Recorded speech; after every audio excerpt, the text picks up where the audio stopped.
El tema es de la actualidad, ya que está en la calle, los medios, la política y en Europa, pero también en otros lugares del mundo.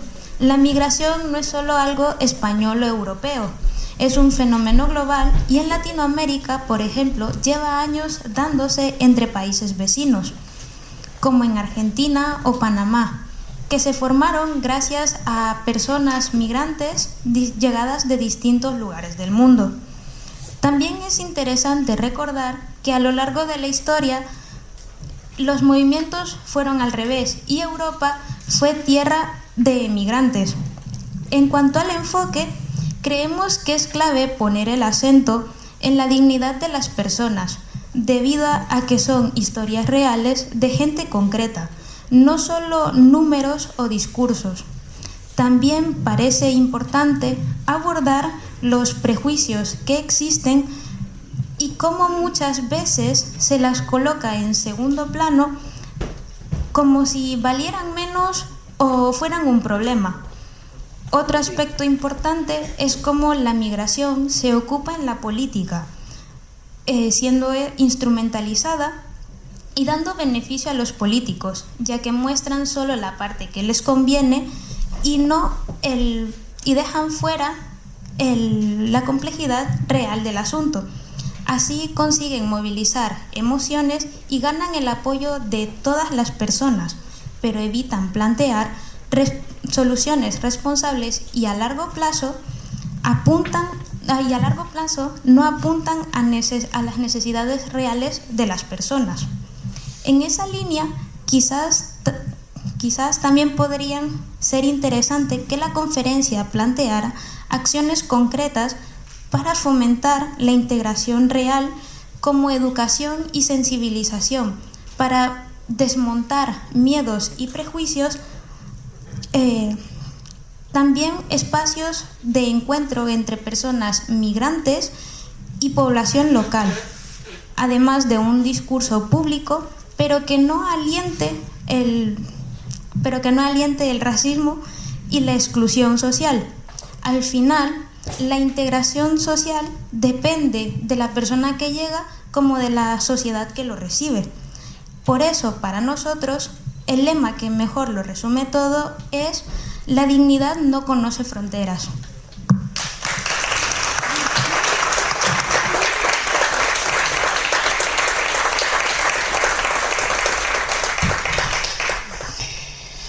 Buenas tardes. Acabamos de escuchar a Carmen Irene. Es una joven salvadoreña, hija de una familia que emigró en un determinado momento debido al problema de las pandillas. Así es como ella quiere ser presentada. Pero tanto ella como su familia, me imagino que todos ustedes se habrán dado cuenta, es una persona comprometida con la sociedad, con la comunidad y también con la Iglesia. Ha dejado un montón de pelotas encima del tejado, muy interesante.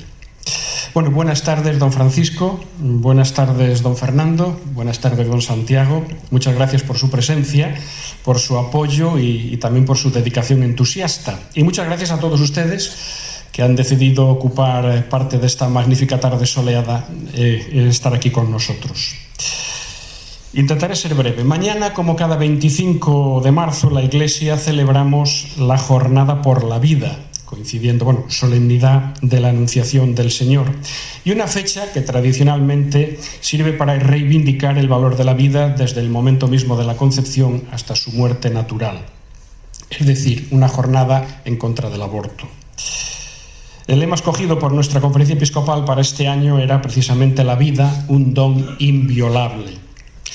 Lo que pasa es que nosotros, acogiéndonos a este lema y teniendo en cuenta la actualidad que nos aborda, ¿verdad?, decidimos reivindicar, en la línea de la dignitas infinita, pues reivindicar la dignidad inviolable, en este caso de los migrantes. ¿Por qué?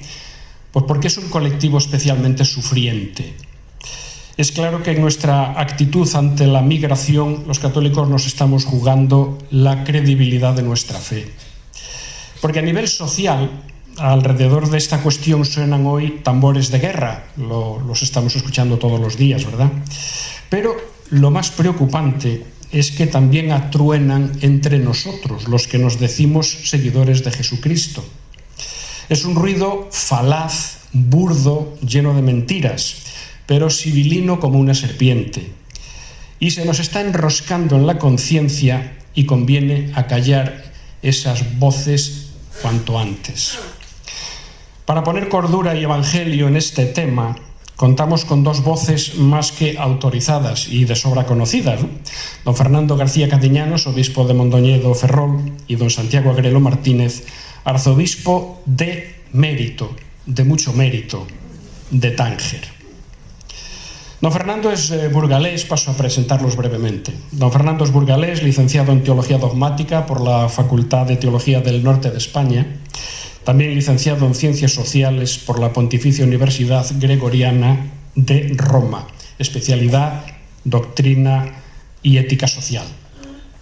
Entre otras cosas, ha sido delegado de Pastoral Obrera, vicario general y moderador de curia de su diócesis, obispo de Mondoñedo Ferrol desde el año 21, en la actualidad es presidente de la Subcomisión Episcopal para las Migraciones y la Movilidad Humana. Y don Santiago es gallego, de Asados, al lado de Rianxo, franciscano de corazón, profesor de liturgia en el Instituto Teológico Compostelano, profesor de este que les habla, párroco en la zona de Vega de Valcárcel, allá cerquita de Ponferrada, en la montaña, allí donde nadie quería ir. Fue nombrado obispo de Tánger en el 2007, donde se significó por su defensa apasionadamente evangélica de los migrantes, y también se destacó por su valiente denuncia de las políticas antiderechos humanos de España y de Marruecos, lo que le valió no pocas críticas de uno y de otro lado, la mejor prueba de que por su boca solo salía la verdad. Así que sin más, los dejo con ellos. Comenzaremos con don Fernando cuando quiera.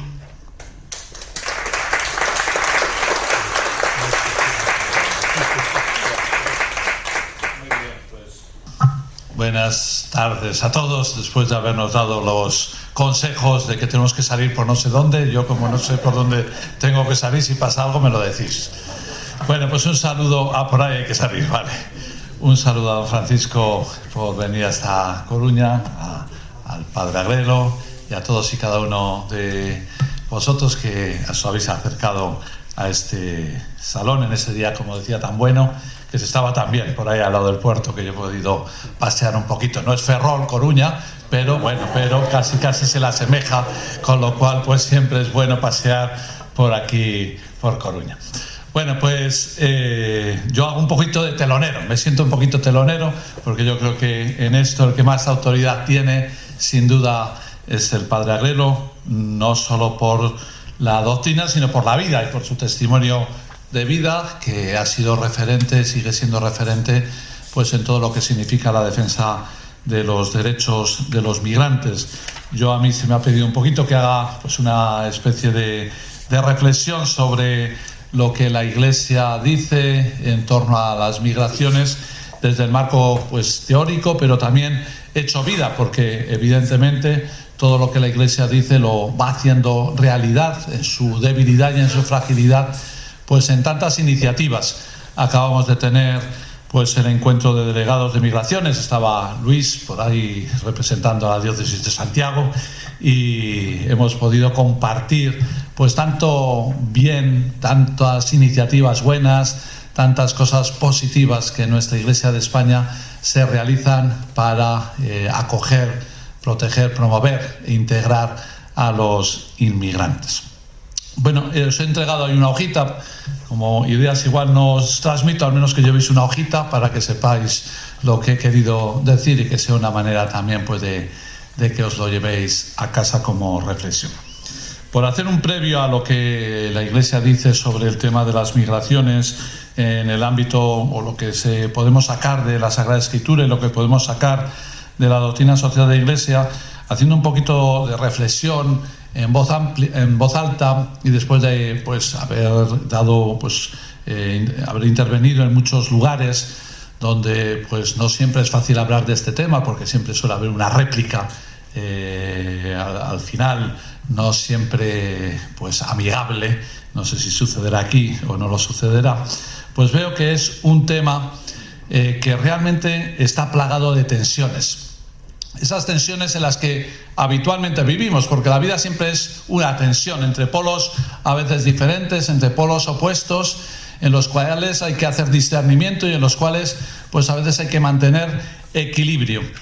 Y reflexionando un poco personalmente, pues me doy cuenta que quizás este tema de las migraciones es un ámbito donde aparecen pues muchas tensiones. Ahí en el papel os he señalado algunas tensiones que yo creo que hay que tener presentes. Evidentemente no es un curso sobre migraciones, con lo cual no es un curso en el que pues pormenoricemos y detallemos, sino que es una breve introducción en claves, quiero que sean en claves evangélicas, pero sí que descubrimos que pues bueno, hay ámbitos que exigen una reflexión y matizar, ¿no? Yo diría que en este tema se conviven pues como diferentes sensibilidades ante este tema de las migraciones. Hay un grupo de personas que lo viven desde la acogida, ¿no? Y desde lo que significa pues la acogida de las personas que vienen de fuera, desde claves filantrópicas en muchos lugares, en muchos ámbitos, no necesariamente evangélicas ni necesariamente creyentes, pero también hay muchas personas que viven todo este ámbito desde esa clave de la acogida al diferente, de la acogida al distinto, para nosotros de la acogida al mismo Cristo que se esconde en la figura de los migrantes. Hay muchos otros, no sé si quizás la mayoría, que lo viven en clave de indiferencia. No va conmigo este problema, quizás no me afecta, no me preocupa ni me ocupa en mis ocupaciones y en mis preocupaciones. Tristemente, cada vez más hay un grupo de personas que lo viven en clave de rechazo. No nos atrevemos a decir de xenofobia, no nos atrevemos a decir de racismo, pero cada vez, tristemente, en nuestra sociedad, yo diría que occidental, española en particular, pues aparecen estos síntomas de rechazo ante las personas que vienen de fuera. Y yo diría, y no aparece ahí en la hoja, pero reflexionándolo luego, yo diría que también aparece cada vez más un grupo de personas que les culpabiliza a los migrantes de todos nuestros pues miedos, de todas nuestras desesperanzas, y se pone como en esa cabeza de turco, en ellos pues se les victimiza de tal manera que son ellos los culpables de pues la desesperanza con la que muchas veces muchas personas viven el futuro, ¿no? En definitiva, en este sector de personas no hacemos sino victimizar a veces a los propios pobres, ¿no? Y los propios pobres muchas veces se convierten pues en esa batalla entre los pobres, culpabilizándoles a ellos muchas veces de la situación.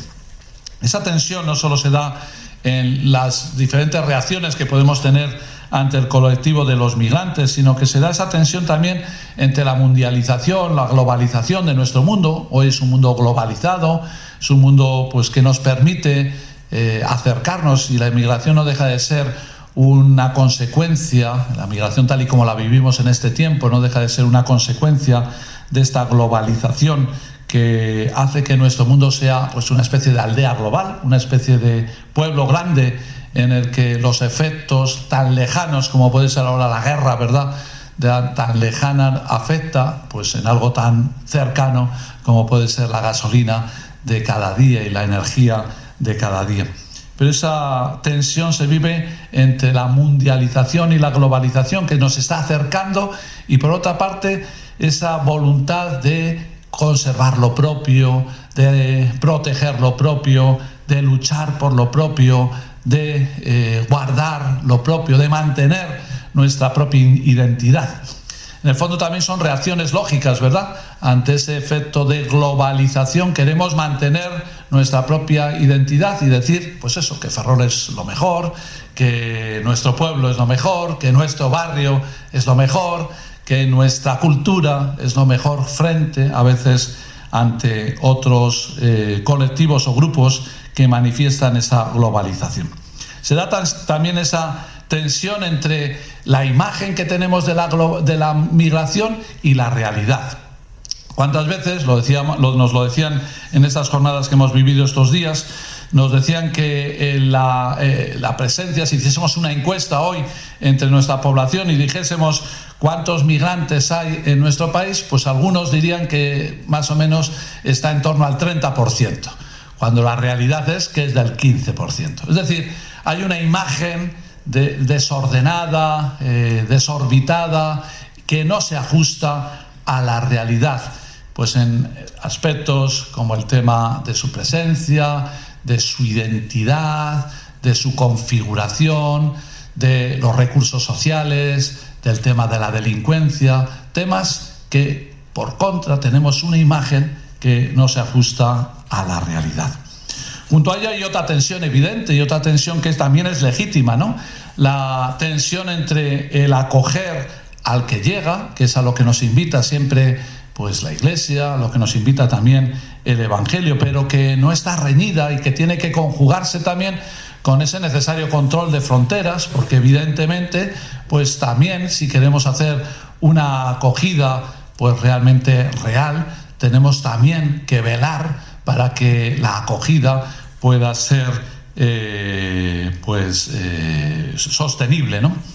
Es cierto que entre esta tensión entre la acogida y el control de fronteras, que también es un deber de los Estados que tienen que velar por el derecho, que tienen que velar por el bien común, es cierto que la Iglesia siempre invita a esa generosidad en la sostenibilidad. Me gusta siempre recordar una cita de Juan Pablo II, que me parece que tenéis ahí en la hojita, que hace ya mucho tiempo decía que si bien es cierto que los países altamente desarrollados no siempre pueden absorber a todos los que emigran, hay que reconocer, sin embargo, que el criterio para determinar el límite de la soportabilidad no puede ser la simple defensa del propio bienestar, descuidando las necesidades reales de quienes tristemente se ven obligados a solicitar la hospitalidad, ¿no? Como Juan Pablo II en este texto afina entre ese deber de los Estados, pero también ese deber de la acogida, y cómo ese criterio para mantener y precisar la sostenibilidad de una sociedad para poder hacer una acogida buena de las personas que nos llegan no debe estar marcada únicamente por criterios utilitaristas o criterios economicistas, sino que tiene que ser generosa y tiene que ir mucho más allá. Y junto a ello, otra tensión que percibo es esa tensión entre lo que podemos hacer y lo que se tiene que hacer a nivel mundial, ¿no? Entre lo que yo diría entre lo estructural y lo personal, ¿no? ¿Cuántas veces pues nosotros podemos hacer una cosa, pero sabemos que el mundo tiene otras responsabilidades, ¿no? Y cómo muchas veces hay que distinguir entre la realidad de las migraciones como realidad que se tiene que afrontar desde una mirada global, que no se puede solucionar desde criterios meramente de un Estado, de un país, de una sociedad concreta, sino que tienen una mirada global porque son y afectan a cuestiones económicas, de un sistema económico, afectan a cuestiones políticas que van más allá de un propio país porque van y afectan también al resto de países, y lo que nosotros a nivel personal podemos hacer. Es decir, es esa tensión entre lo que serían las migraciones como realidad, la inmigración como realidad, como fenómeno, y la atención a las personas que tenemos y con las que nos encontramos y que siempre tienen que ser el centro de nuestra preocupación. Esta tensión entre lo que yo llamo esto, lo estructural y lo personal, lo expresa muy bien Fratelli Tutti en el número 129, cuando dice, lo tenéis también en la hoja, que es verdad que lo ideal sería evitar las migraciones innecesarias, y para ello el camino es crear en los países de origen la posibilidad efectiva de vivir y de crecer con dignidad, de manera que se puedan encontrar allí mismo las condiciones para el propio desarrollo integral. Bueno, sería lo estructural. Hay muchas cosas que hacer, ¿no?, en toda esta realidad de las migraciones que afectan al desarrollo, que afectan al progreso, que afectan a las rutas, que afectan a los conductos para acoger. Pero mientras no haya serios avances en esta línea, sigue diciendo el Papa, nos corresponde respetar el derecho de todo ser humano de encontrar un lugar donde pueda no solamente satisfacer sus necesidades básicas y las de su familia, sino también realizarse integralmente como persona.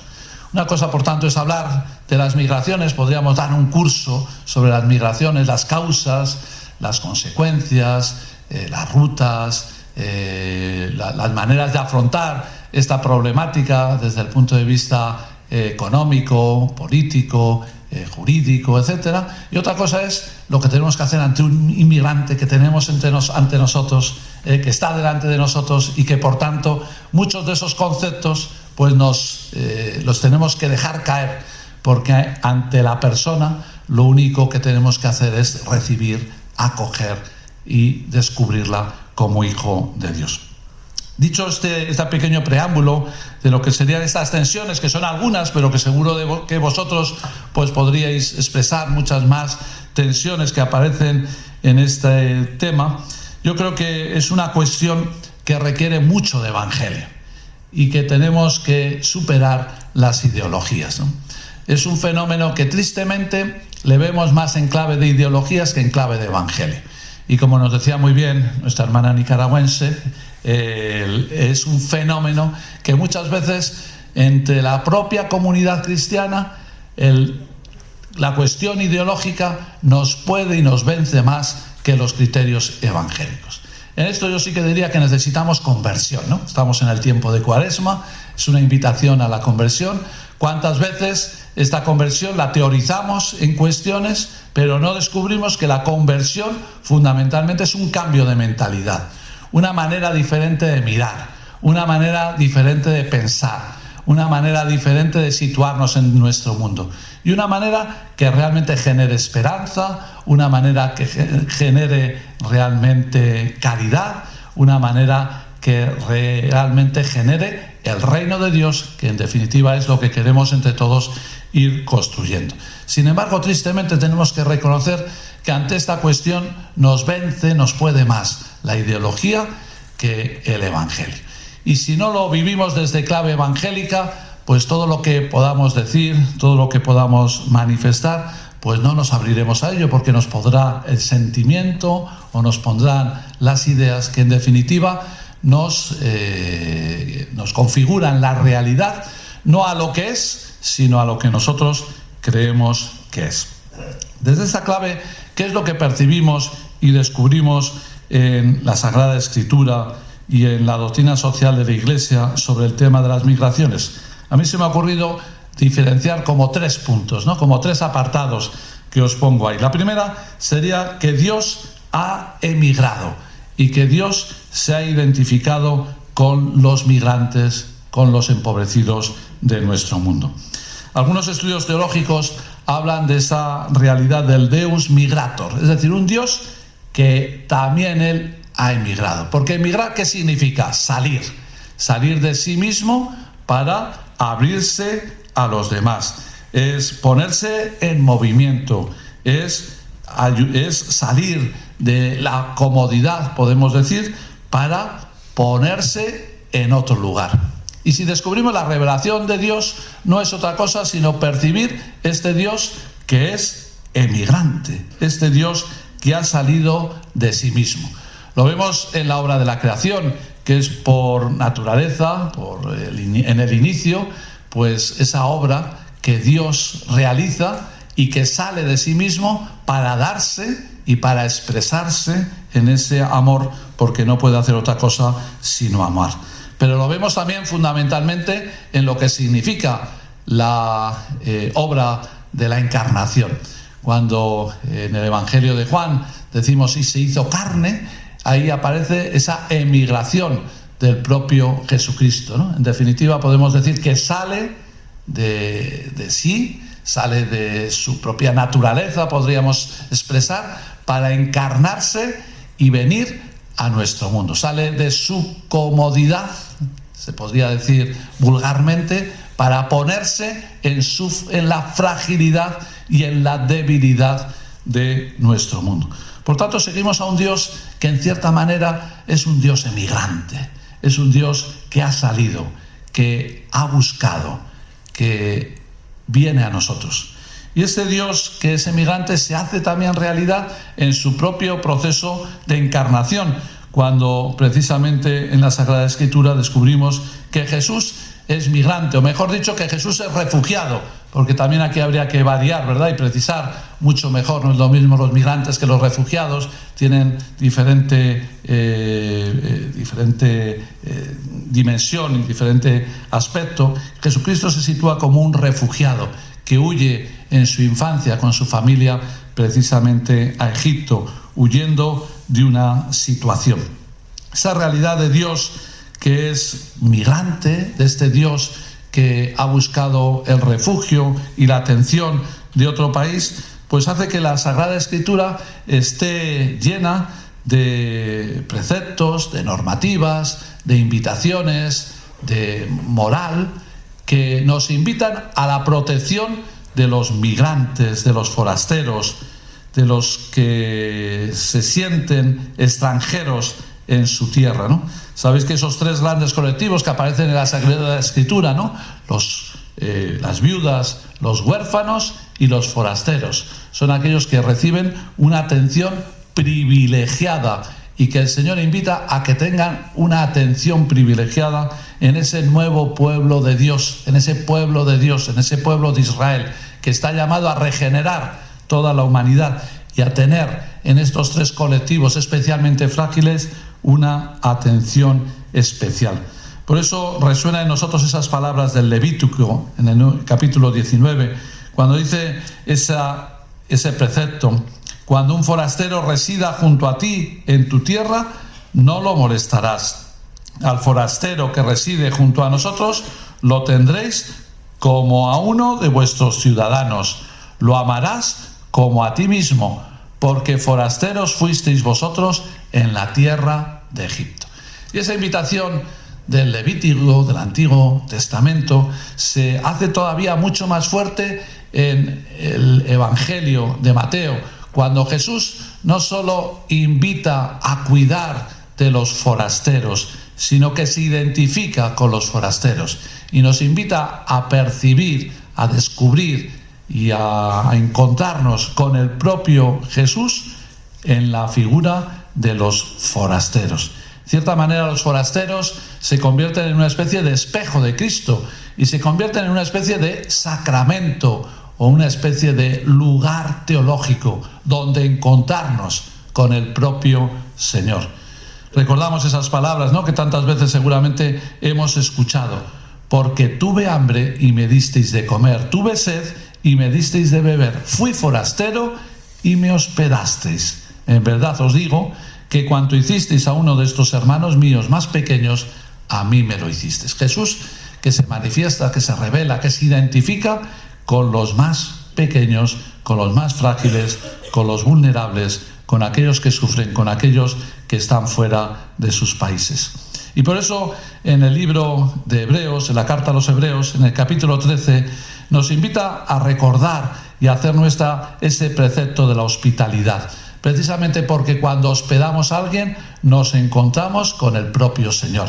Recordando el pasaje de Abraham, cuando se encuentra con los ángeles debajo de la encina de Mambré, también el autor sagrado recuerda: no os olvidéis de la hospitalidad, porque por ella algunos, sin saberlo, hospedaron ángeles. La Sagrada Escritura, por tanto, que nos invita a percibir que Dios ha salido, que Dios es emigrante y que Dios se identifica con ellos. Si damos un segundo paso, percibimos que el propio pueblo de Israel y la Iglesia, como el nuevo pueblo de Dios, podríamos decir que es como ese colectivo que emigra con la humanidad. No solo Dios emigra, sino que la Iglesia también puede ser entendida como caminante y como emigrante en medio de nuestro mundo.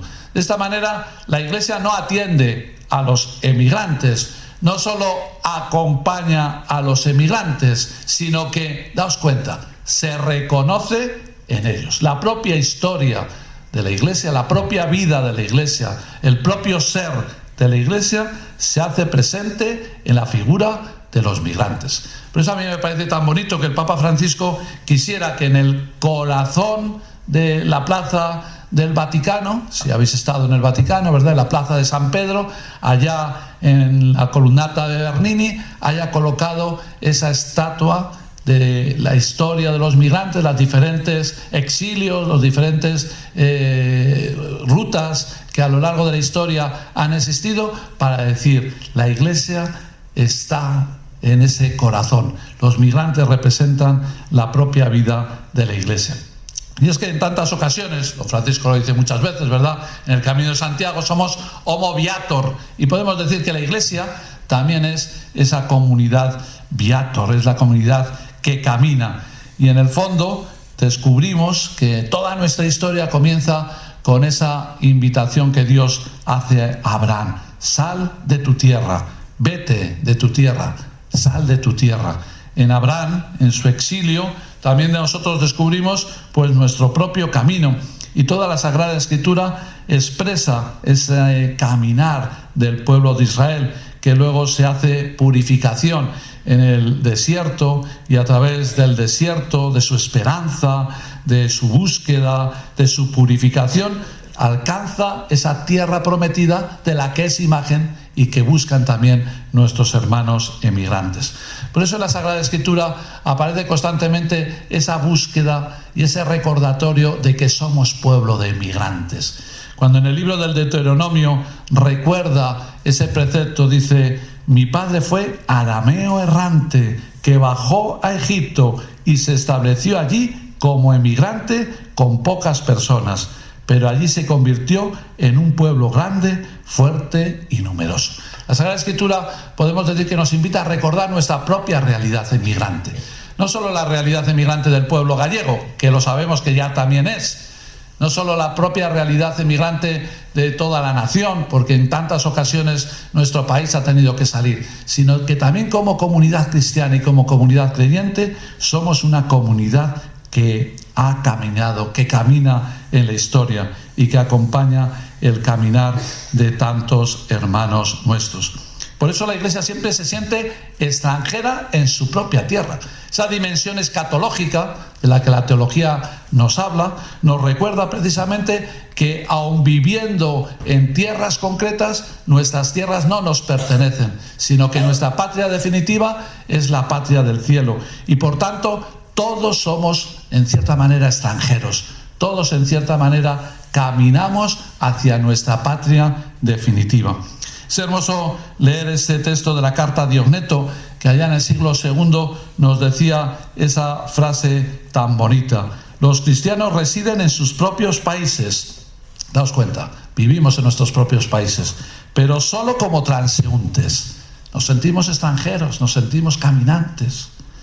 Comparten lo que les corresponde en todas las cosas como ciudadanos y soportan todas las opresiones como los forasteros. Identificarnos con los forasteros. Y sigue diciendo Diogneto: todo país extranjero les es patria y toda patria les es extraña. Su existencia es en la tierra, pero su ciudadanía es el cielo. Nuestra ciudadanía, por tanto, no es la ciudadanía que pone en el DNI, sino que nuestra ciudadanía es la ciudadanía de ser ciudadanos del cielo. Y termino con ese tercer paso en el que pues intento recoger cómo ese nuevo pueblo de Dios, que es un pueblo de Dios que nace de la emigración de Dios, un pueblo de Dios que se siente también emigrante, es un pueblo que invita a la fraternidad.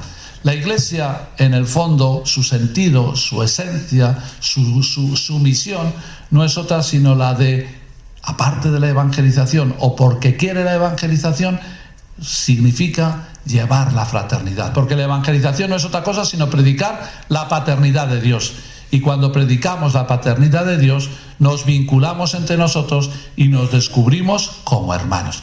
Por tanto, la misión de la Iglesia es fomentar, cimentar, animar, consolidar la fraternidad real de todos nosotros, entre todos nosotros. Y ahí se sitúa pues todos los principios de la doctrina social de la Iglesia, que no les voy a desarrollar ahora, ¿verdad? Porque para eso tenéis muchos cursos de doctrina social de la Iglesia, os apuntáis a ellos y así es una manera de conocer mucho mejor lo que la doctrina social de la Iglesia nos dice al respecto. Pero, por recordar alguno, la dignidad de la persona humana, ¿no? Esta Iglesia que camina en medio de todo país que se siente extraña, está invitada, tiene como misión revelar esa dignidad infinita, sagrada de toda persona. Recordaba el Papa Juan Pablo II que la misión que la Iglesia tendrá en este siglo XXI será revelar a la humanidad la inviolabilidad de la persona humana. Y cada día lo descubrimos más, ¿no? Cuando hay tantos atentados contra la dignidad de la persona humana, cuando percibimos tantas realidades que chocan contra esta dignidad de la persona, en guerras, en injusticias, en aborto, en eutanasia, también en el uso de las personas, podemos pensar en la trata o podemos pensar en la realidad de los inmigrantes, es cuando percibimos cómo la Iglesia está llamada a ser buena noticia de esta dignidad inviolable de la persona humana. Junto a ello, evidentemente, el destino universal de los bienes o el tema del bien común. Se han hecho muy comunes esos 4 verbos que el Papa Francisco utilizaba para generar esta fraternidad en medio de nuestro mundo. Él decía que en la pastoral con los migrantes o en la realidad con los inmigrantes tenemos que ser capaces de acoger, de proteger, de promover y de integrar. 4 verbos que resumen un poco como todo el quehacer que engloba nuestra tarea con las personas que vienen de fuera. Acoger, que en el fondo es pues abrir nuevas posibilidades, que es recibir, que es descubrirles como hermanos. Proteger, que es todo lo que significa la defensa de los derechos inviolables. Promover, que significa fundamentalmente acompañarles en esa individualidad y en esa independencia que tienen que tener. Integrar, que es el objetivo final, que no se sientan extraños, que no se sientan ellos y nosotros, sino que hagamos un nosotros mucho más amplio. Ese nuevo pueblo de Dios que nos invita a la fraternidad nos descubre que estamos llamados a un fecundo intercambio mucho más allá del economicismo. Sí que me gustaría al menos pues señalar cómo muchas veces ante la realidad de las migraciones solo nos fijamos en el aspecto económico. ¿Cuántas veces utilizamos a las personas, las valoramos a las personas meramente por lo que nos aportan? Nos van a aportar pensiones, nos hacen nuestros trabajos que quizás nosotros no podemos hacer. Al final no deja de ser una mirada tremendamente reduccionista de las personas y muy economicista de las mismas. Ese fecundo intercambio de lo mucho que nos aportan en valores, en ideales, en futuro, en religiosidad, en definitiva, en comunidad y en descubrimiento del propio Dios. Y concluyo con ese texto de Dilexite del Papa León XIV, que tenéis también en la hoja, que desde mi punto de vista resume como muy bien todo lo que la Iglesia pues, nos invita a vivir en este tema. Dice el Papa León: cada ser humano es hijo de Dios. En él está impresa la imagen de Cristo. Se trata entonces de que nosotros seamos los primeros en verlo y así podamos ayudar a los otros a ver en el inmigrante y en el refugiado no solo un problema que debe ser afrontado, sino un hermano y una hermana que deben ser acogidos, respetados y amados. Una ocasión que la providencia nos ofrece para contribuir a la construcción de una sociedad más justa, una democracia más plena, un país más solidario, un mundo más fraterno y una comunidad cristiana más abierta de acuerdo con el Evangelio. La Iglesia, como madre, camina con los que caminan. Donde el mundo ve una amenaza, ella ve hijos. Donde se levantan muros, ella construye puentes. Sabe que el Evangelio solo es creíble cuando se traduce en gestos de cercanía y de acogida, y que en cada migrante rechazado es Cristo mismo quien llama a las puertas de la comunidad. Bueno, pues después de esta introducción, quizás teórica, seguro que el Padre Agrelo lo concretará y lo rematará desde su vida y desde su testimonio. Pues muchas gracias a todos.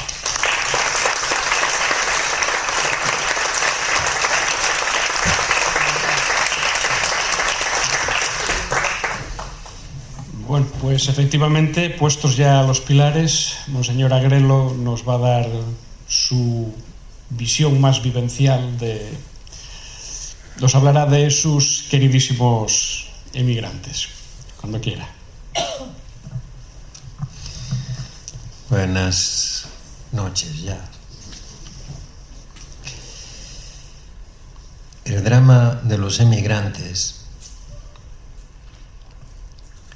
si nos lo hubiesen puesto delante de los ojos, si se nos hubiese permitido asistir a la representación de ese drama, nosotros no hubiéramos permitido jamás que pasase con los emigrantes lo que está pasando desde hace décadas. No lo hubiéramos permitido jamás. Lo cual quiere decir que o no los hemos visto o no nos han dejado verlos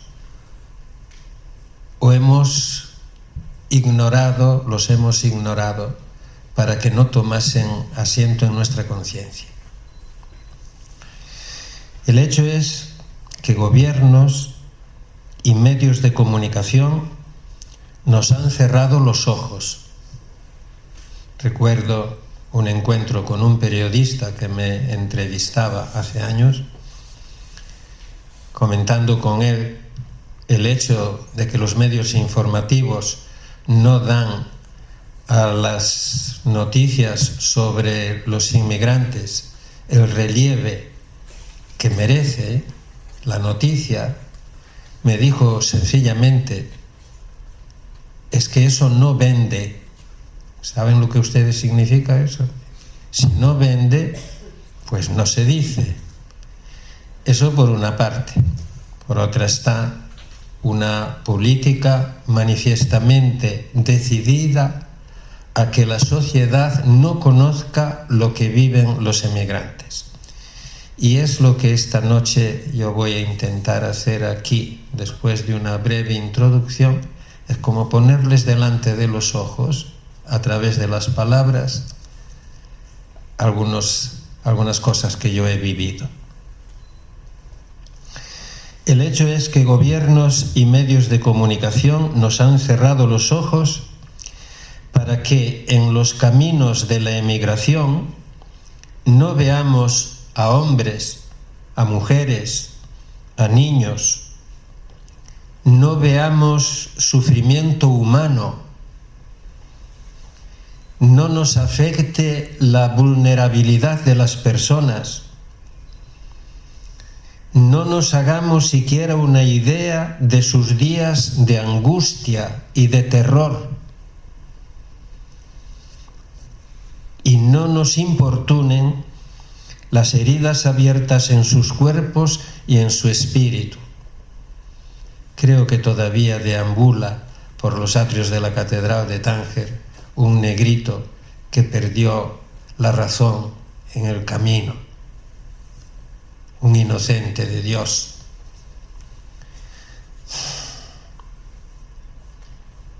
Gobiernos y medios de comunicación se obstinan en que veamos no a personas en situación de necesidad, sino aquí las palabras cuentan mucho, que veamos irregulares. Si digo irregular, ya no hablo de una persona. Que veamos ilegales, que veamos indocumentados. No digamos ya si hablamos de posibles terroristas. No hablamos de personas con derechos, sino de una amenaza para nosotros, para la ocupación, para la cultura, para el bienestar, incluso para la religión.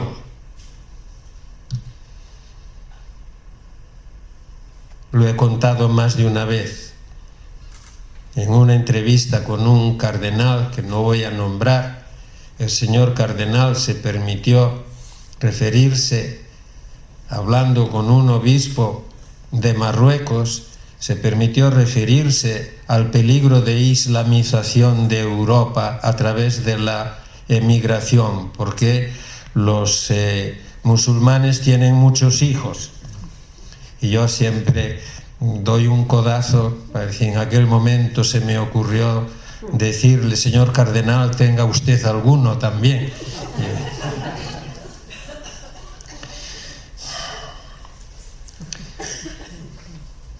Y obispos, curas, frailes y monjas nos hicimos transmisores de ese virus que nos lleva a no ver o a ver distorsionada la realidad de la inmigración. Les confieso que esto me preocupa muchísimo.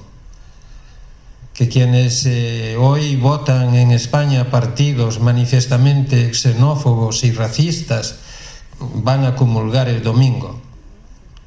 Comprenderán que es motivo de preocupación y debiera de serlo muy serio para mis hermanos obispos. No he dicho nada aquí. La indiferencia es un estado de ánimo en que no se siente inclinación ni repugnancia respecto de una persona o cosa. Cuando la indiferencia recae sobre el dolor humano, cuando nos impide oír el clamor de los pobres y nos lleva a pasar de largo ante la necesidad de los abandonados al borde del camino, entonces esa indiferencia deja de ser una voz inocua del diccionario para convertirse en razón de condena en el juicio de Dios sobre nuestra vida. Hablamos de esa indiferencia, de esa ceguera, que ahora nos hace inmunes a la compasión y que al final de los tiempos nos excluirá del reino. Hablamos de ella porque la percibimos activa, esa indiferencia, en nuestra vida personal, porque la vemos parasitar la información que recibimos, las opciones políticas que votamos, la comunidad cristiana a la que pertenecemos. Hablamos de esa indiferencia porque al hacernos impermeables a la compasión, la indiferencia abre un abismo entre nosotros y el Evangelio. Esa indiferencia abre un abismo entre nosotros y nuestro Señor Jesucristo. Esa indiferencia abre un abismo entre nosotros y Dios.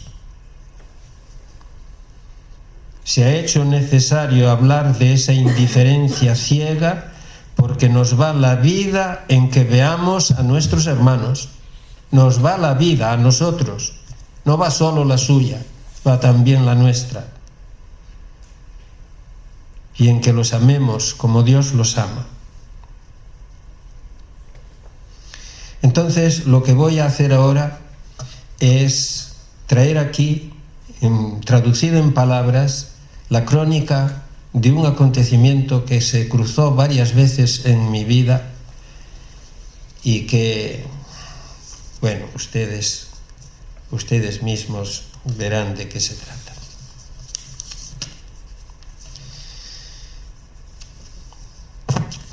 Voy al año 2019, año en el que regresé de Marruecos a España. Así que estaba reciente mi experiencia de Marruecos. Regresé en el mes de junio y las citas que voy a leer aquí, tomadas del periódico ABC, son de octubre de ese año. Dice así: las imágenes sobre la enésima tragedia en el Mediterráneo son dramáticas y conmovedoras. La Guardia Costera italiana ha difundido unas imágenes del último naufragio de inmigrantes en el mar. Ocurrió el 7 de octubre, ya digo 2019, delante de la isla de Lampedusa. De las 52 personas que iban a bordo de una embarcación, solo se salvaron 22. Los demás murieron ahogados. Ahora se ha descubierto a 60 metros de profundidad los restos del barco, con 12 cadáveres. Otros 13 fueron recuperados en los momentos terribles del salvamento. Algunas de las imágenes no se han podido publicar por su crudeza y por el respeto que merecen las víctimas. Pero en esta enésima tragedia del Mediterráneo ha conmovido la imagen de una joven madre y de su pequeña hija abrazadas. Es una escena de horror y pena a 60 metros de profundidad que ha conmocionado a los buzos sumergidos entre los restos de la embarcación. En otra foto aparece una persona boca abajo en el fondo marino. A pocos metros hay un inmigrante extendido con los brazos en alto. Es un escenario de muerte, con peces que se mueven ante la telecámara robot que graba las imágenes de los restos del barco y de los cuerpos. En ese cementerio de inmigrantes que es el Mediterráneo, continúo citando de ABC, han muerto en lo que llevamos de año, estamos en el 2019, en el mes de octubre, han muerto en lo que llevamos de año 1020 personas. 1020 personas. No tienen nombre. Son como la madre y su hija abrazadas en el fondo del mar de la isla de Lampedusa, una imagen que es un grito a Europa para que intente poner freno a esta interminable tragedia en el mar. Fijaos, el detalle es periodístico. Un grito a Europa para que intente poner freno a esta interminable tragedia. No dice para que intentemos buscar un camino seguro para que los pobres puedan emigrar con seguridad y sin morir en los caminos. No, para poner freno. Pero no es de eso de lo que yo quería hablar. Al día siguiente, esto ya va escrito por mi cuenta, una amiga me envió al correo electrónico esa información que os he leído. Y yo la subí entonces a mi muro en Facebook. Y la subí con este comentario que ahora os voy a leer. Hoy traigo a este muro, junto con las imágenes penosísimas de estos días, algo que escribí hace ya 11 años, con lo cual me devuelve al año 2008. No hacía siquiera un año que yo había sido nombrado obispo.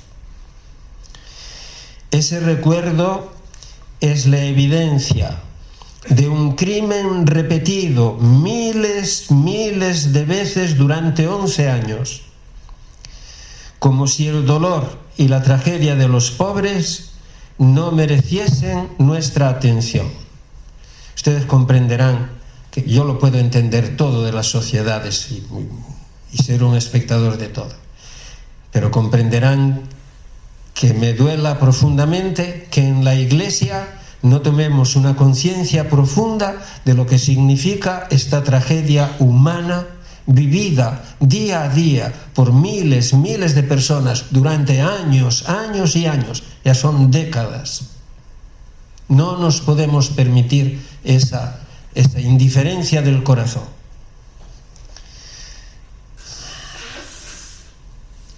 Esto es lo que hace tantos años escribí, y voy a contar cosas que tienen que ver con mi vida personal, porque este hecho se cruzó en mi vida de varias maneras. hace unos días recibí este correo electrónico. Gracias, Monseñor. Hay informes, estas palabras son de Elena Maleno, que entonces estaba en Tánger. Hay informes que deben transformarse en homilías y en palabra de Dios. Me gustaría que leyeses con atención la historia de vida de Precious, que es la número 2, me enviaba 2 historias de vida. En ella se refleja el esfuerzo y el trabajo de una congregación de nuestra comunidad, que son las hijas de las de Santa Teresa de Calcuta, las misioneras de la caridad. También verás que la niña murió rezando con el rosario de las hermanas colgado en su cuello. Desde que escribí la historia nunca más he podido leerla porque el corazón se me arranca. Que Dios las haya acogido en su seno. Un abrazo, me decía Elena. Este correo lo habían precedido otros dos historias de vida. La de Precious y su hija Feber era la segunda. Y creo necesario compartirla con vosotros, tal como yo la recibí, con la esperanza de que la palabra de Dios ilumine esa historia y la historia nos ayude a comprender la palabra de Dios. Precious y su hija de 5 años fueron enterradas el 30 de abril de 2008 en un pequeño cementerio de Alhucemas, en el cementerio católico de Alhucemas, junto a otros 11 cadáveres. Ella era nigeriana y víctima de trata. Víctima de trata. Había salido de su país con una red que iba a llevarla a Europa. Salió con otras mujeres por la frontera de Benín hasta Mali, después Argelia. Fue allí donde se enteró de que la próxima parada sería la frontera de Ceuta y de que su destino era España. Cuando llegó a los campamentos próximos a Ceuta, comenzó a pensar en salir de aquella situación. Fíjense, pagar una deuda de 40.000 euros prostituyéndose no era lo que ella quería para su futuro. Que es la situación en la que se encuentran con enorme frecuencia las mujeres en los caminos de la inmigración. Dice, el que te trae te hace acumular deuda, y la deuda que acumulas, ¿cómo la vas a pagar cuando llegues? La pagarás con la prostitución. Lo hemos tratado Elena y yo con la policía, con el defensor del pueblo. Atención a las mujeres cuando llegan a las fronteras, porque son especialmente vulnerables. No hemos conseguido nada de nadie.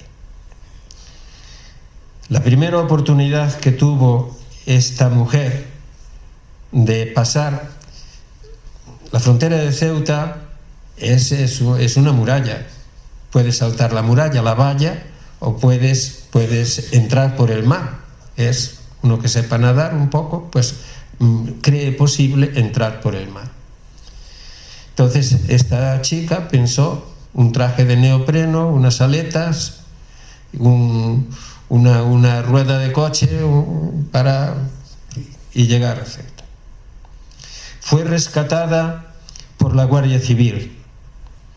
Pidió ayuda, pero no fue escuchada y la enviaron de nuevo a territorio marroquí. Cosa que se está produciendo todos los años, una y otra vez. Las devoluciones en caliente, que son una verdadera bofetada al derecho, a la legalidad, a todo, y que se hace impunemente. impunemente, con la aprobación, ejecutan las fuerzas del orden, pero ¿quiénes son los responsables? Todos desde el ministro del Interior. Así que de nuevo, una vez en Marruecos, de nuevo la red de la que había intentado salir, el bosque, el miedo y como futuro la prostitución. En el bosque encontró pareja, un francófono, y no formaba parte de ninguna red de trata.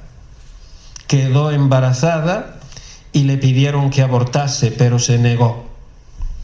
Su hija, Feber, nació en el bosque de Ben Younes, en castellano decimos Beliones, en las inmediaciones de Ceuta. Como regalo de nacimiento, el bosque le dejó a la niña una bronquitis crónica. En 2005 se produjo el gran salto a la valla de Ceuta. Aquí es el primer corte con mi vida de esta historia. En 2005 yo estaba en El Bierzo, era párroco en Vega de Valcarce.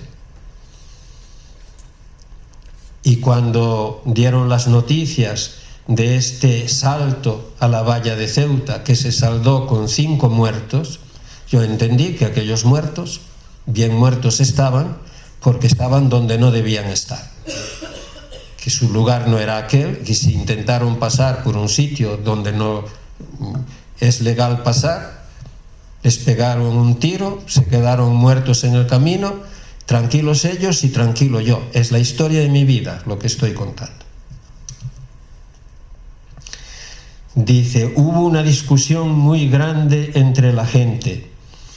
Había decidido no ir hacia la valla porque tanta gente corriendo y yo con la niña podría ser peligroso. Pero de madrugada oímos muchos gritos y ruido. La gente huía y detrás había policía marroquí rodeando el bosque. Y entonces solo había una salida, correr hacia la valla. Intenté subir a una de las escaleras, pero no tenía fuerzas y la niña no podía. Entonces se oyeron disparos por delante y por detrás. Y los cuerpos caían de arriba de la valla. Pasé al lado de uno y me manché con su sangre. De repente vi a mi marido que bajó de la escalera para sacarme de allí. Tiraba de mí con la niña en brazos hasta que logramos salir a una zona de la montaña y allí me dejó con la niña. Me dijo que iba a buscar a más mujeres. Algunas mujeres y nuestros bebés pasamos 2 días escondidas en el monte, sin nada que comer. Había militares marroquíes por todas partes. Mi niña estaba muy resfriada y no dejaba de toser. Esto mientras yo pensaba sabiamente que aquella gente estaba fuera de lugar. Allí las recogió un grupo de ayuda y las llevaron a un centro donde fueron atendidas durante meses. Fue en la casa de las misioneras de la Caridad en Tánger.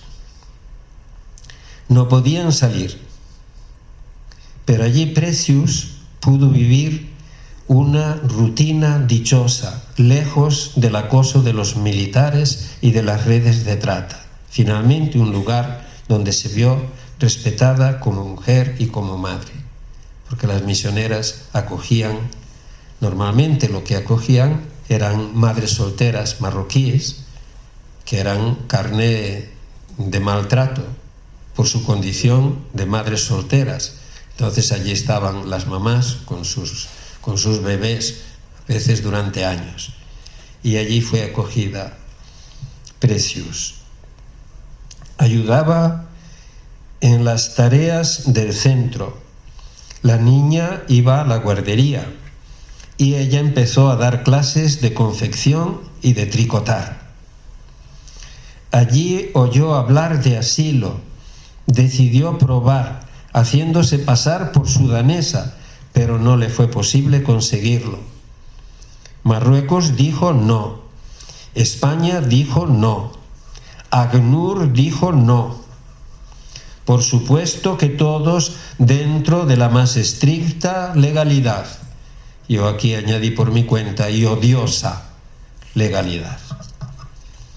Mucho tiempo después, verbalizaba una pregunta sin esperanza. Esta pregunta se la hace ella.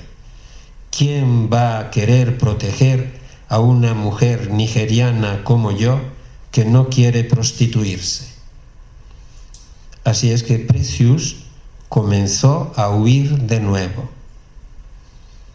Desde la crisis de las vallas no sabía nada de su marido. Había llamado a todos sus contactos sin resultado. Ella creyó que había muerto. Fue detectada de nuevo por la red de trata, que la trasladó junto con su hija a Casablanca.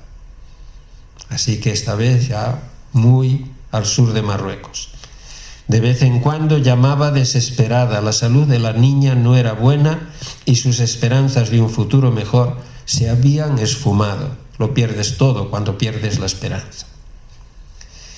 Empiezas a intuir el fondo oscuro de la noche cuando quieres ayudar y no puedes, cuando solo puedes ser testigo de una tragedia que no puedes evitar. Y aquí estoy hablando de nosotros, allí en la situación. Yo estaba en esos momentos, ya estaba en Tánger. Era imposible denunciar lo que estaba pasando y ofrecerle protección a ella, a su familia, a su hija. Así que Precious se resignó a vivir junto con otras muchas mujeres víctimas de trata que esperaban pasar a Europa. Pero de nuevo surgió la esperanza.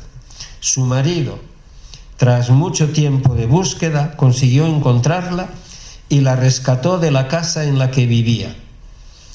La última vez que hablamos con ella, dijo que su marido había encontrado una solución, que ahora todo iba a ir bien, que no nos preocupásemos, que si llegaba a España pediría protección, que por el momento estaba segura. El 28 de abril de 2008, 2 Zodiac salieron de las costas de Alhucemas. Alhucemas está en el territorio de la diócesis de Tánger. Es una de las 7 parroquias de la diócesis. Salieron de Alhucemas en dirección a Almería.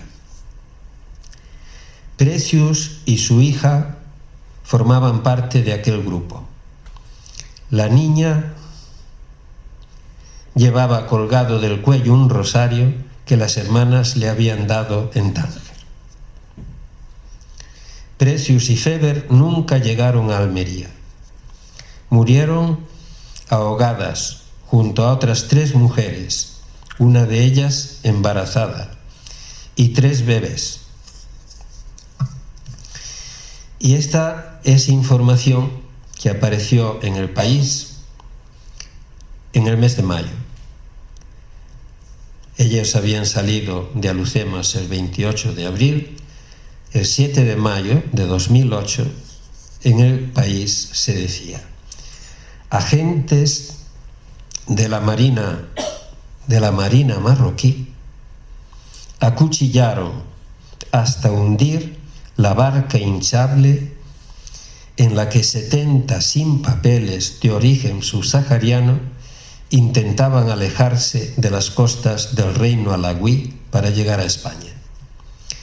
En la acción ocurrida en la madrugada del pasado 28 de abril de 2008, murieron ahogadas entre 29 y 33 personas, entre ellas 4 niños. Testimonio de un superviviente. La niña se agarró al cuello de la madre. La madre la abrazaba y le decía que rezase. Nosotros Mirábamos a los marroquíes y les decíamos que las rescatasen. Les gritábamos. La niña tosía mucho. Salieron a flote algunas veces hasta que se ahogaron, las dos.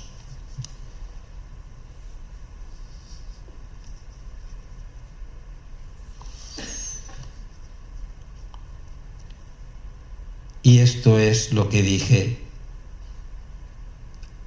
aquel domingo, era el 7º del tiempo ordinario del año B, en la catedral de Tánger. Cuando volvió Jesús a Cafarnaúm, se supo que estaba en casa. Acudieron tantos que no quedaba sitio ni a la puerta. Él les proponía la palabra. Llegaron 4, llevando un paralítico, y como no podían meterlo por el gentío, levantaron unas tejas encima de donde estaba Jesús, abrieron un boquete y descolgaron la camilla con el paralítico. Viendo Jesús la fe que tenían, le dijo al paralítico: Hijo, tus pecados quedan perdonados. Necesito, Señor, recordar y nombrar lo que ha hecho posible este encuentro contigo. Mi necesidad, la fe que remedió mi incapacidad radical para encontrarte y que se abrió paso hasta dejarme delante de ti. Tu mirada a su fe y a mi debilidad, tus palabras. No sé si necesito solo perdón o también caminar. Muchos han sido quienes me ayudaron a llegar hasta ti, muchos los que dieron una mano a retirar tejas y abrir un boquete para ponerme delante de ti. Te fijaste en ellos y me hablaste a mí. Viste su fe y respondiste a mi necesidad. Entonces entendí que lo más importante no era el boquete abierto en el tejado, sino que eras tú, tu mirada, tu bondad, tu compasión. El paralítico de la narración evangélica no podía conocer el misterio, pero a tu iglesia, a la comunidad que tú has perdonado y curado, ya se le ha dado a conocer ese misterio. Al llegar a Jesús, viendo que ya había muerto, no le quebraron las piernas, sino que uno de los soldados con la lanza le traspasó el costado y al punto salió sangre y agua. Lo verdaderamente inefable en este encuentro contigo es tu corazón abierto, es ese boquete en el pecho que solo tu amor pudo abrir y que una última crueldad de un soldado nos ayudó a descubrir. Cuando hoy, por la Eucaristía, entramos en el misterio de tu amor, sentimos que allí nos han precedido otros pobres como nosotros, también Precius y Feber. Tu casa, Señor, se ha llenado de pecadores perdonados, de paralíticos curados, de humanidad perdida y rescatada, de gentes que descansan en tu amor bajo la luz de tu mirada, envueltas en la justicia y la misericordia que siempre desearon. Pero he de preguntarme, Señor, por los que matan. Me pregunto cómo llevar a tu presencia a quienes se burlan de un crucificado, a quienes olvidan la angustia de los pobres, a quienes alimentan odios y resentimientos. Me pregunto cómo acercar la salvación a quienes trafican con la miseria humana, a quienes acuchillan embarcaciones hinchables como si dentro no hubiese más que aire, a quienes ven que la gente se ahoga y no mueven un dedo para ayudarla. Me pregunto cómo arrastrar hasta tu pecho a los que adoran ideas, dinero y poder y venden al justo por un puñado de buenas razones. Me pregunto cómo abrir los ojos a quienes estiman que hay algo que puede valer más que una vida humana. Sospecho, Cristo del Calvario, que ni siquiera tú puedes perdonar a quienes no han tenido la suerte de llegarse a ti como pobres que piden misericordia, y puede que nadie los lleve jamás a tu presencia. Desde tu cruz, a quienes te crucificaron, no podías ofrecerles tu perdón, pues ninguno de ellos había reconocido su culpa y tu inocencia. Desde el mar de Alhucemas no podías ofrecer tu perdón a los hombres de la ley, pues ellos seguían cumpliendo la ley e ignorando tu angustia mientras te ahogabas. En el Calvario y en Alhucemas solo podías pedir que los perdonase el Padre, a cuyo tribunal un día hemos de ser convocados todos. El perdón no se puede ofrecer a quien no lo pide, solo se puede pedir para quien lo necesita. Dichoso el que cuida del pobre y desvalido. Dichosos los que se ocupan con amor de quienes necesitan ser amados. Dichosos los que ayudan a sonreír a un niño, los que respetan la libertad y la dignidad de las personas, los que multiplican el pan para darlo, los que acogen a la mujer sin prostituirla, los que reciben a un pobre sin humillarlo. Un día serán los pobres quienes nos ayuden a sonreír, nos acojan y nos reciban en la tierra de la libertad. Dichoso el que cuida del pobre y desvalido. Dichosos los que ayudan a un hombre a encontrar el camino de la compasión por los hermanos. Le habrán ayudado a encontrar el perdón, le habrán devuelto la vida.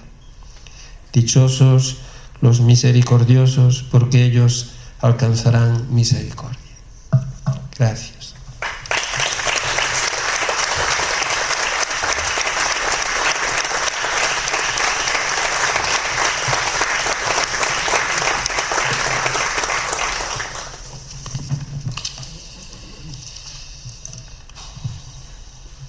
Ha sido una oración más que una conferencia. Muchísimas gracias a los dos. Estamos ya en el tiempo del vídeo carrusel final. No creo que haya ya tiempo para preguntas. No sé si podría haber una pregunta, tal vez. Estiramos un poquito, pues un par de preguntas rápidas.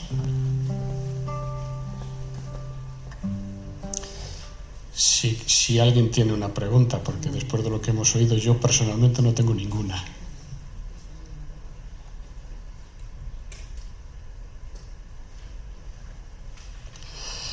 Pues vamos con ese vídeo carrusel final y nos quedamos con lo que hoy hemos oído aquí, que me parece a mí que da para rezar y para reflexionar largo y tendido.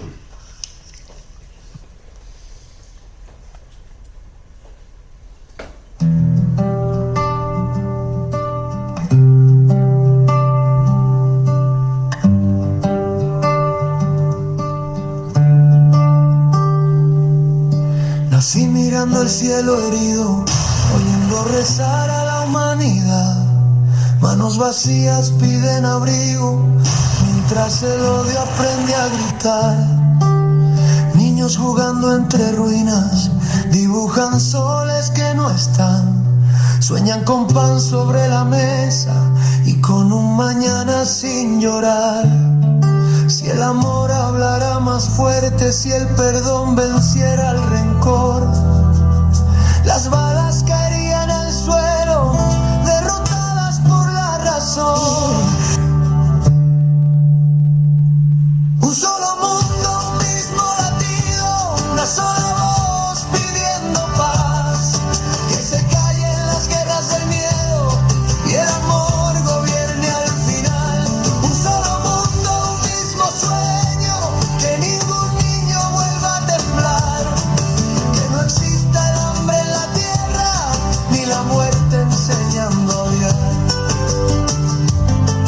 Hay fronteras hechas de miedo, no de tierra ni de verdad. Banderas manchadas de sangre que el tiempo no quiere borrar. la fe en los abrazos, en la canción que puede unir, en mirarnos como hermanos y elegir volver a sentir. Si aprendemos a escuchar el silencio del corazón, descubriremos que el enemigo nunca fue el amor. Un solo mundo, un mismo latido, una sola voz pidiendo paz. Que se callen las guerras del miedo y el amor gobierne al final. Un solo mundo, un mismo sueño, que ningún niño vuelva a temblar. Que no exista el hambre en la tierra ni la muerte enseñando a odiar. Que caigan las armas del alma, que sanen las manos de Dios. Que cada lágrima injusta se transforme en perdón. Hoy canto por los que no pueden, por los que no saben rezar, por cada niño que espera un lugar seguro al despertar. Un solo mundo, un mismo latido, una sola luz brillando en paz. Que el amor escriba la historia que la guerra no pudo ganar. Un solo mundo, un mismo sueño, pan y esperanza para dar. Que los niños hereden la vida y no aprendan nunca a matar. Si tú crees, yo creo.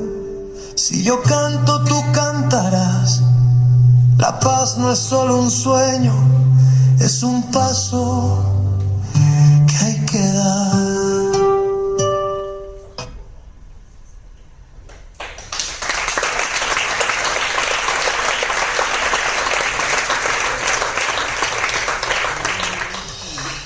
Pues damos por concluido entonces este acto, como decimos, con motivo de la Jornada por la Vida. En este caso quisimos hacer un canto a la dignidad de las personas, en concreto la dignidad de los migrantes. Por eso es el lema de la dignidad no tiene fronteras. Muchísimas gracias a todos por haber estado aquí, por acompañarnos y por hacer de este momento pues un momento realmente especial. Gracias a don Fernando, don Santiago. Nos vamos de aquí, creo, con muchas cosas en la cabeza y en el corazón, que es lo más importante. Muchísimas gracias a todos. Muy buenas noches.